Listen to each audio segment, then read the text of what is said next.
Oh, couldn't start without that. I'm sorry. Oh, I could smell the barbecue from here. Yeah, this is embarrassing. I got to tell you, parrots would not be. Oh, he just hung up. Okay. Okay, so yesterday, just a chazer from yesterday. Nice today. So basically, some hard Gemaras, which you could tell from the size of the Rashis and the Taisis. Right, really, the Rashis here. Right? So the first Amud Aleph was all about chazaka, whether we say a shliach does his shlichus, right? And then we had 3 proofs from chadash, karbanos, and feeding grain to somebody else that a person. Rav Sheshus wanted to say that we say chazaka that a person does the shlichus even for braysa, and Rav Nachman disagreed. And then on Amud Beis we had the Mishnah of where you put the eruv tchum, and then where the tree is, and then we're continuing that now, like what is the story with what the story is with the tree, where they keep it on the tree. So that's what we're up to 2 dots. And then today is basically all about placement on the tree, how wide the tree is, and if it's going to be, and where, and how are we talking about, what type of case are we talking about of that it's Reshus Harabim, Carmelis, like what's the story with the tree? So I have 2 dots, Lamed Gimel Amud Aleph. My Rebbe, my Rabanan. So what is Rebbe and what's the Rabanan? Meaning, what's their Machlokes? The Tanya Nasnu Be'ilan L'mayla Me'asar tefachim. If you put the tree on, if you put the eruv on a tree above 10 tefachim, ain't eruv, then your eruv is no good. Lamata, I don't know why you're looking very fancy. Lamata me'asar tefachim, eruv, right? Less than 10 tefachim, your eruv is an eruv. V'asa litloi b'soich, v'asa litloi. I'm sorry. So again, if it's above 10, the eruv is not an eruv. Why? Because you can't get to it. Because above 10, it's going to be Reshus Hayachid. Lamata me'asar tefachim. If it's less than 10 tefachim, eruv. But it's also litloi, but you're not allowed to take it. Right? Why? Because the eruv's on a tree. We're talking about where the eruv's on a tree. And we know from the end of Shabbos that you're not allowed to use anything that's on a tree on Shabbos. The shloisha, but let's say it's within 3 of the ground, that's mutter litloi. Then it's mutter to even take the eruv. Right? So again, there's 3 cases. Above 10, it's not going to work at all. It's not a good eruv. If it's below 10, it is a good eruv, but you can't take it, which is an interesting thing, because if you can't take it, so how is it a good eruv? Right? Okay, we'll discuss that. And then below 3, it's no problem. Why? Because we know that a tree less than 3 tefachim, you're allowed to use the tree. Right? Meaning if you have a tree stump that's less than 3 tefachim, 9-10 inches off the ground, you are allowed to use that tree stump. Right? So nasnu b'kalkala, then that's the first part. Then what happens is you put it in a basket, the tola b'ilan. So you put your eruv in a basket, and then you hung it on the tree. Even if it's above 10 tefachim, the eruv is an eruv, which is going to need explanation. Why? Right? If it's above 10 tefachim, it's in a basket, it's in Reshus Hayachid. How could it be a good eruv? He's in Reshus Harabim, and his eruv is Reshus Hayachid. Divrei Rebbe, the Chacham disagree. Anytime we said that it's usher to take, if it's usher for you to take the eruv, then the eruv is not an eruv, right? So we said that the middle case of the Reisha, according to Rebbe, was that if it's below 10 tefachim, the eruv is a kosher eruv, but you're not allowed to take it. And the Chacham say, how could that be an eruv? How can you have an eruv? How could it be kosher and it's also for you to take it? If you can't take it, then you can't, if you're not allowed to take the eruv to you to eat, then the eruv is not an eruv. Fine. So now the Gemara says, now the Gemara is going to analyze this whole braysa. Right? What's the Chacham? What are the Chacham talking about? If you say it's going on the Seifa, do you mean to say that the Rabbanan say that Stadin are also, meaning if the Rabbanan, when they said that you can't take the eruv, meaning you can't take it out of a basket, right? And that's what the Chacham meant to say that you can't take it out of the basket. Why wouldn't you be able to take it out of the basket? Because the basket's hanging on a tree, and we know that you're not allowed to sit on anything you're not allowed to use anything that's hanging on a tree. Okay, so maybe they hold that. The thing is that they hold that. The Gemara doesn't say that way back at the end of Masechta Shabbos, right? So that's the thing. By the way, just if the Olam remembers, this is the hammock shaila, right? Can you sit on a hammock on Shabbos? So if the hammock's hanging directly on the tree, you're not allowed to sit on the hammock on Shabbos. If it's hanging on something that's hanging on the tree, then it is allowed. Meaning, if you put like a hook or an eye and you drill it into the tree and then you hang the hammock on that, then it's going to be okay, right? That's sort of what we're talking about. That's not sort of, that's what we're talking about. So here we're talking about using a basket that's hanging on the tree. So it can't be that the Chachamim don't allow the basket. Ella Resha must be going on the Resha. Okay, so the Resha is talking about strictly a tree, not the basket. Hi Elon Hechi Dami. So then what is the story? What kind of tree is this? Either less arba, if it doesn't have 4 tefachim, makam peturu, right? If we know that anything that's not 4 tefachim wide is a makam petur. A makam petur, you're allowed to carry from a makam petur to Reshus Harabim, right? So what's wrong with taking his eruv, right? Again, the classic case of carrying from a makam petur to an eruv is if, like it happened in the old days, you got stuck with something in your pocket and you realize you're carrying on Shabbos with something in your pocket. So what do? You put it down on top of a mailbox or something like that.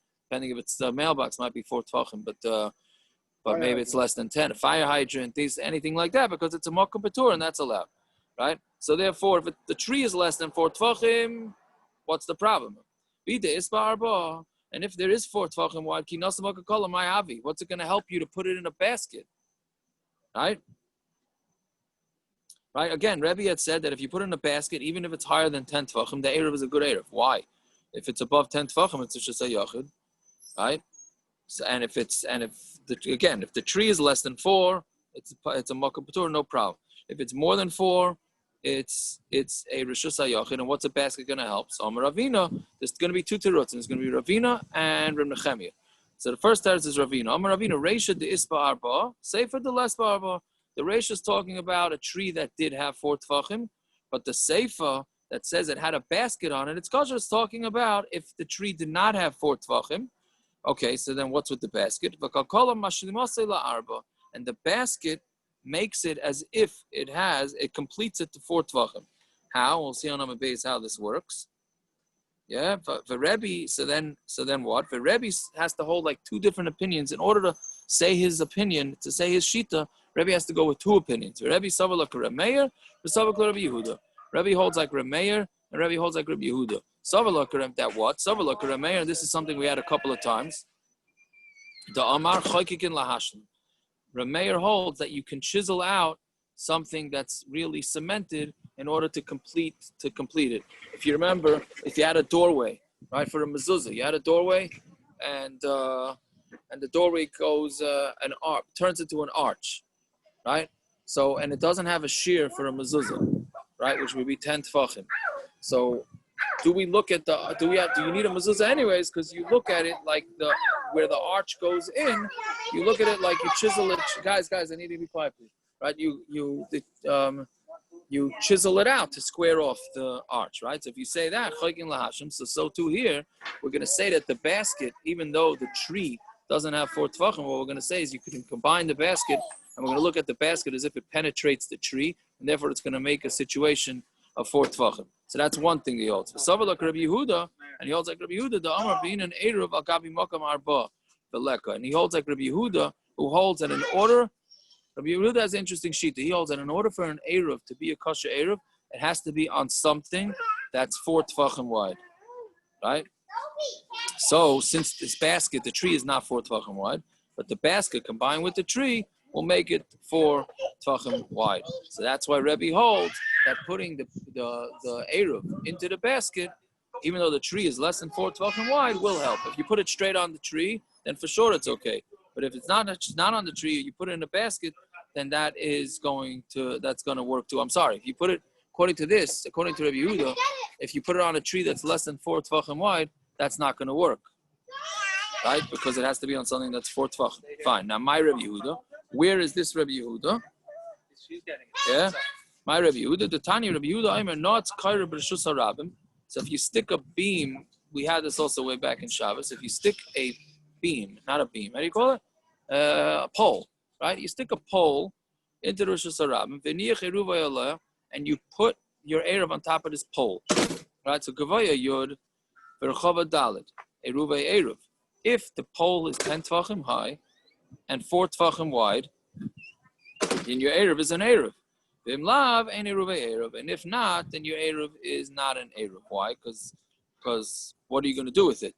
How are you going to get it? Right? So the Gemara is going to say, what do you mean? What's wrong? If it's less than 10 tefachim, why can't you get your eruv? Why is eruv not an eruv? Right? Meaning, the Gemara just said here, if it's 10 tefachim high and 4 tefachim wide, the eruv is kosher. And if not, then the eruv is not kosher. It should be the opposite, right? If it's above 10 tefachim, that's a Reshus HaYachid, right? It should be the opposite. Above 10 tefachim, the eruv should not be an eruv. If it's below 10 tefachim, it should be an eruv. I know this is a hard Gemara to do Erev Shabbos right before Shabbos. No Chalishas Adas here, please. I hope, because I'm trying not to have it either. Right? Ella, so Adarabah the Gemara says, Huve Ruve b'makam echad. If it's below 10, him and his Erev are in the same place. Ella hachika amar. This is what he's saying. Gavaya asara tzarach she'e braysa arba.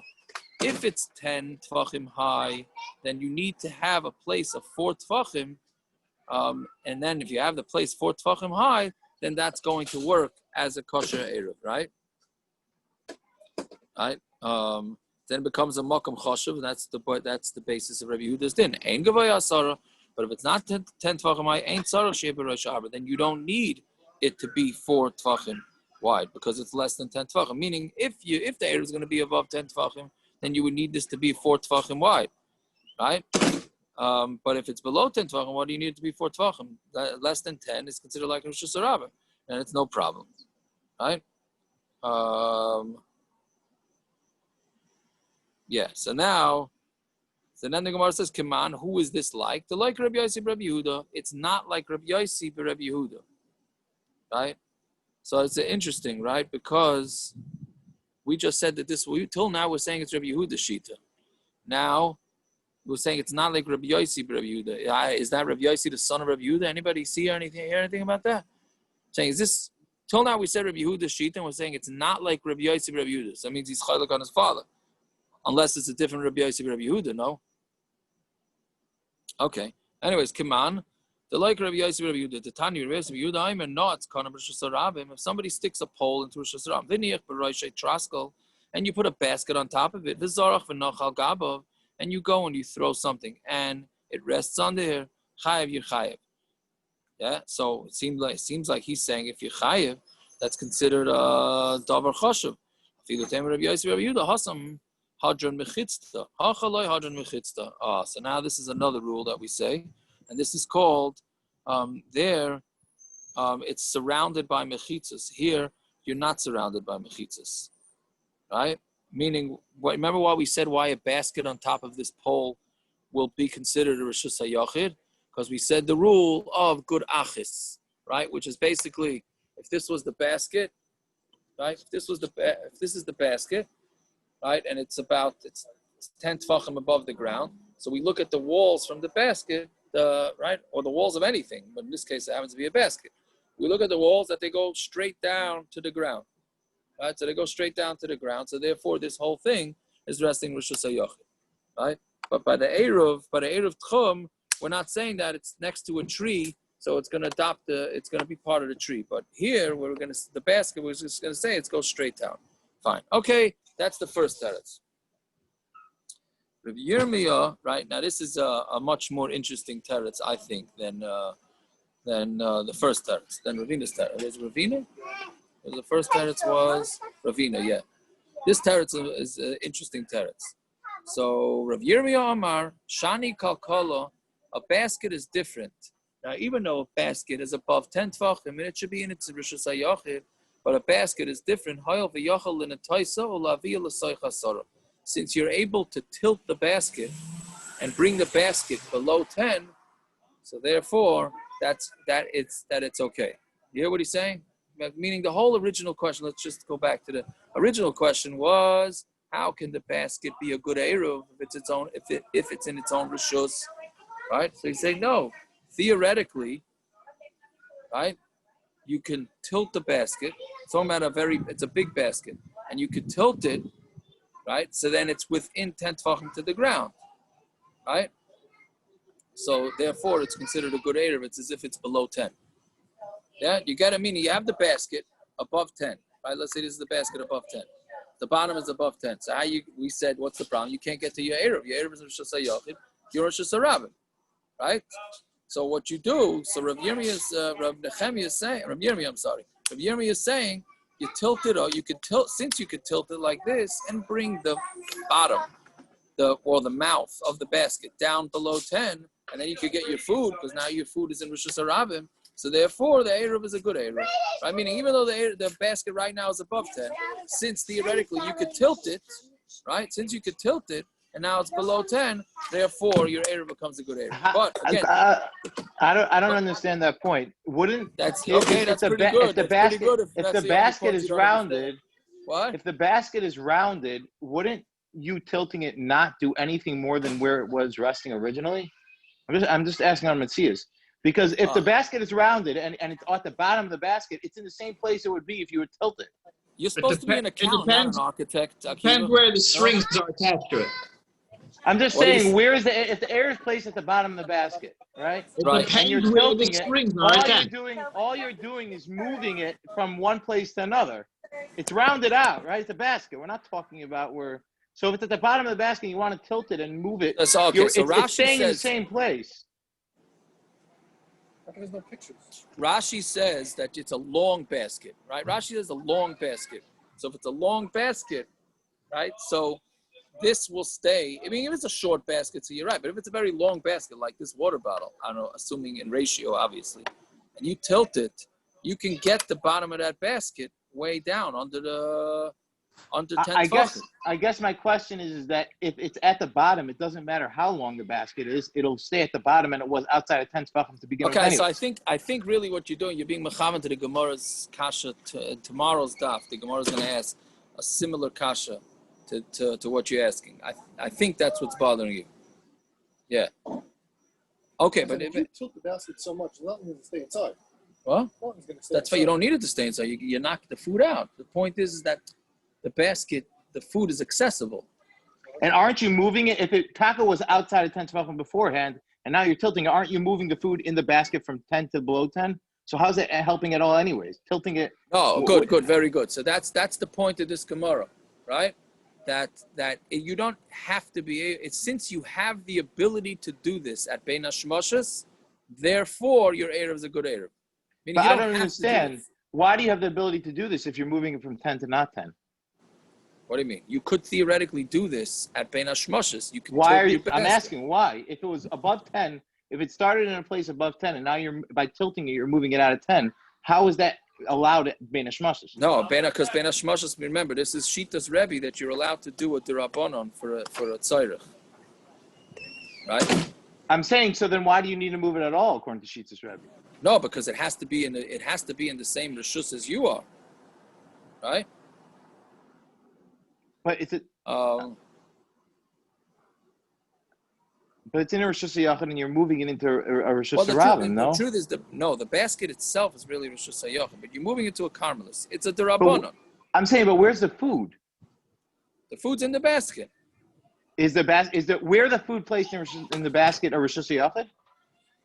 Correct, but now you're going from Reshus Harabim to a Carmelis. You're making it go from Reshus Harabim to a Carmelis, which is allowed. Bein HaShmoshes for a mitzvah, right? Look at the Taisus. The Taisus Hayel. But you could have done that without tilting it. Why do we have to worry about tilting it? How you do it without tilting it? How can you do it without tilting it? The whole basket. Just take it off. Take it off. What and off? Take it out of the basket and bring it to the Carmelis. Why do you need to tilt it? I don't understand what the tilting is doing more than just grabbing it. If you're taking it for Reshus Harabim at the Carmelis, why is it any different? Why do you have to tilt it to take it? Why can't you just take it and bring it from Reshus Harabim at the Carmelis? No. I'm sorry. No. You're making it go from the basket to go into a Carmelis. You're making the basket go from Reshus Harabim to Carmelis. You're then taking it from that Carmelis to the Reshus Harabim. You're moving something from a Reshus Harabim to Carmelis either way. So what's the difference? What? What's the difference? Do you think the basket of the eruv? you're doing it in 2 steps. So since you're doing it in 2 steps, right? And that's a derabanan. You're going from a Reshus HaYachid to a Carmelist, and then you're going from a Carmelist to a Reshus HaYachid, and therefore it's all derabanan, and mainly it's going to work. Yeah, listen, it's not simple, this shita. Right? And then the chiddush of the whole shita is that you don't have to actually do this. You just, since it has the ability to do it, therefore the eruv is a kosher eruv. Right? Which that I understand. Yeah. that is understandable. We've already said that many times, but I just don't understand how this is accomplishing anything more than just taking it out of the basket directly. It's downgrading it from the Rabbanans. It's downgrading it to the Rabbanans. Instead of it going from a Reshus HaYachid, instead of going straight from a Reshus HaYachid that the basket is to the Reshus Harabim. Right? Why is it going to Reshus Harabim? You're bringing it into the Carmelos. Wasn't that the teretz? Why does it matter whether you're tilting the basket? If I grabbed it and moved it below 10, isn't that a Carmelos anyways? No, why? It's in Reshus Harabim. You're changing the basket into a Carmelis. I think that's the way I'm understanding it. So you're not moving it, you're just changing the basket itself. Oh, you're tilting it. You're tilting it, yeah. And that's not moving it? I don't see how you could say how it's not moving it. It's not moving it. So you're changing the status of the basket. That's what we're saying? Right? Yes. We're changing the status of the basket? 100%. Yes. As far as I understand, I could be totally wrong. I could be totally wrong. But that's what I think. And that's the only way I can understand it. Anyway, so then the guy asks, Yosef Rapapa v'kamar laha shmaitza, right? Rapapa sat and said to Shmaitza, Eisvei Rav bar Shava Rapapa. Now this kasha seemingly comes out of left field. Ketzadu oisa, how do you do? Meaning, a guy needs to go 2 days Yom Tif. He's got to go 1 day, one area, and the next day, either the same area or a different. Well, the truth is, let's keep it simple. He needs to go. He needs to go on Shabbos and Yom Tif, right? Let's say like coming up Rosh Hashanah, right? The first day Shabbos, second day is Yom Tif, or 2 days Yom Tif, whichever it is, and he needs the eruv for both days. So what do you do? What? Correct. You could carry on Yom Tif. We're gonna get to that. He needs an eruv tchum for both days. You need tchum for Yom Tov. Of course, yeah, you need tchum for Yom Tov. So he needs an eruv for both days. But he's not sure. Maybe after the first day, his eruv got eaten. Right? He puts the eruv there, let's say next week, right? Friday night, he puts his eruv there. Right? How does he know his eruv is still there and what's his Shabbos? No, it's 2 different days. We didn't say as long as... It's 2 different days. Why can't you take it the second on Yom Tov? He can, but he has to know that it's there or not. So good, so he has to make 2 eruvs. So he's got to go there on Yom Tif. How is that different than if Shabbos was the second day of Yom Tif, and Yom Tif, before Erev Yom Tif, you go and check the Erev, and then you assume that it's fine on Shabbos, no?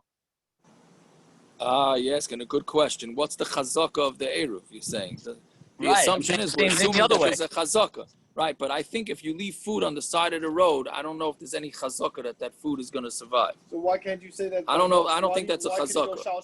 Which, by the way, for those that use the eruv, I'm not so sure our eruv has a chazaka either. But let's not go there right now. Wow, you said in 10 years, 20 years, it's never been down. Yeah, you know how many places it was down today? Okay. Honor, Lando was never down because they made him fix it. It was never down because we fixed it before Shabbos. But how do we know it doesn't go back so the down? same thing. You fix it before Yom Tif. The next day is Shabbos. Naftali, if every week it's down and the next Friday it's always down. So how do we know it didn't fall down? Then how can you say that Friday night you check it, Friday afternoon you check it? Who says Shabbos day? It's fine also. That's exactly what I'm saying. But once it starts Shabbos that way, we're not paying attention. We don't check it. Well, that's true. You wouldn't pay attention, but how do you need a chazaka that it's good? You need a chazaka that it's good. Yeah. That's a different story. We're going to get to that subject next week, Bezran. We have a lot of this sugya. But the point is that this guy needs to make 2 eruv tchums, one on the first day Yom Tif and then one on Shabbos. Yeah. So so what does he do? 1 second. Ma'lichai berishon. Right? He takes it on the first day, and then he stays there till it's dark. Right? Now he's good. He carries. First day Yom Tif, yeah? First day's not Shabbos. First day Yom Tif. I would say we're going to do both cases. First day. First day is Yom Tif. He brings his eruv there by Yom Tif, by Tseis. He carries his eruv there. He sits there. Then v'noitlein he takes it. Ubaloi, b'sheni, and machshalav v'oichloi. Ubaloi. Right? Then he brings it with him. Then on the second day he goes there in the dark, and then then he eats it, How does he go and on then he the goes. second Now, day? by the way, How does he go on the second day? It's Shabbos. he goes on Yom Tov right before Shabbos, and he's standing in that spot. And he eats it. Friday Yeah. afternoon, Friday, no, the first day is Thursday Yom Tov. night. First day is Yom Tov, correct. Thursday night he walks over there, Bein Hashmoshes. He eats his. He doesn't eat it. He stays there with his food till Tzeis, let's say. Comes home. Now the next day he could walk to Shul to see his Rebbe, whatever it is, to see the Rebbe. Fine. Second day Yom Tov does the same thing, meaning the second day Shabbos. The Shabbos Yom Tov afternoon he makes sure to walk there till Tzeis. So this is Friday afternoon now. Now it's Friday afternoon, correct. Friday afternoon, he goes and he stays there, and he brings it back, and then he eats it. Now, stam parenthetically, which we'll get to, which hopefully somebody should ask us when we learn this. If the person himself is standing there by the tchum, he doesn't need to bring food. He doesn't have to bring food. Just the fact that you're standing there makes it, that's your place. Okay, that's a different reason why the Gemara is saying that, but that's not the point of the Gemara. So now, but again, he has to walk there both nights, the first night, second night, right? So Gemara says, "Amai name a kivin di boy am tuyi matzi mamtile." Right? Why can't we say? Why does he have to bring the eruv there? Why can't he just say, since it's possible for me to bring my eruv there because it's Yom Tov, then that's enough, and I don't have to actually bring the food. Right? That's what I keep saying with the basket. The basket is like, what does it have to do with the basket? Right? The point is that just like we look at a basket, so since theoretically you could tilt the basket. We look at it as if it's tilted. So why can't I say, why do I got to schlep to the tchum? Right? Why do I got to walk to the edge of town twice? Why don't I just say the first night? It's as if, since I could have theoretically brought the food, then I'll bring then it's as if it's brought. Again, I might name a kivindi by Not everything works like that. I owe you $20. I have $20 in my pocket. I could have given it to you, so it's as if I gave it to you. No. Right, I know. I don't have $20 anymore. 100%. That's I hear that kasha. No, but the Gemara is fakir. That's exactly what the Gemara is asking. The Gemara is saying ein ladavar saif. If yirmiyah is svar, if we start saying yirmiyah is svar, that's a slippery slope to any way. I could do anything at that point. The Gemara is saying once you open up this Pandora's box, you could just do it. You could say I could have brought the air there. You're right. That's exactly what the Gemara is That's asking. exactly what the Gemara's kasha is saying. How can you're saying these virtual things? So why don't I just say that? Since I theoretically could have brought my food, so it's as if I brought my food, right? Again, I might name a kivindi by amtuye motzi mamtile afagav delay amti command amti. It's as if I brought it, right? I could have theoretically brought the food, so it's as if I brought it. So then Rab Zera said, Rab Zera mishum Yom Tov shecholias achas Shabbos. No, it's a gezerah because Yom Tov that falls out after Shabbos. Why? Because the guy is going to think, right? That since it works for if we were going to say this thing works, and it works for when Yom Tov's on a Friday and going into Shabbos, so the guy's going to think that this thing works on a Shabbos that goes into Friday, and that doesn't work. Why? Because on Shabbos he can't bring his food there, right? On Shabbos he can't carry. He can't say, "Oh, since I theoretically could have brought my food." No, you couldn't. It's Shabbos. You couldn't bring it. This thing would only work. This shtick would only work Friday going into Shabbos. Would not work Shabbos into Yom Tov. So therefore, I'm sorry, I said Friday into Shabbos. I'm saying it can only work from Yom Tov going into Shabbos. It doesn't go from Shabbos going into Yom Tov. So therefore we made a gezerah that therefore it's not. You can't do it from Shabbos from Yom Tov to Shabbos because then you might get confused with Shabbos to Yom Tov. Okay, all right. Have a good Shabbos, and tomorrow's daf should be pretty short. What time tomorrow? What time? A quarter to again. 9 o'clock. Oh, regular now. A regular time now. Yeah, All let's right. keep it. Okay, 9 o'clock. Showing. Somebody What time tell is Simon. Shabbos over? Somebody tell Simon. I know that you're hungry. Stop. Fine. Okay. See, Yaakov, I think one time your father went walking on Yom Tov to check the eruv and he found it wasn't good. Then they hired a guy to go, remember? I did it myself once. We got a Mexican guy to climb up 3 street signs. I'm telling you, it was 20 feet high. We got a Mexican guy. He climbed it up. I don't know how he did it. But, yeah. But that was for a karfif. It was for a karfif. I ate here that Friday night. Yeah. I went to get street food. No, if you know that it's down, you're going to try and fix it with a guy. No, but that means that it's always down. That means that it was down. Yeah, it's a problem. It's a problem. The chazak of our eruv is a problem. And Pandora says a jar, not a box. It has to be over. It be Greek mythology has to be able to open. A what? Not a box. Pandora in Greek mythology is a jar, not a box. You have to be able to close it and open it. I'm the youngest, Mark. Oh, yeah, I haven't met you. I don't know. I'm the youngest one. All right, well, nice to meet you. Where's your hooligan mother? Go right in there. I'm just in the middle of finishing your share. What do you call it? We're going to discuss chazakas this week. It's going to be freilich, let me tell you. This week is a lam de shetaf. Bez Hashem, this week is a lam de shetaf. Lots of chazakas and which chazakas and how the chazakas go. But, just to give you a preview, Rabbi Hershel Shechter told my father about our eruv, that he doesn't see how it has a chazaka. Are we recording still?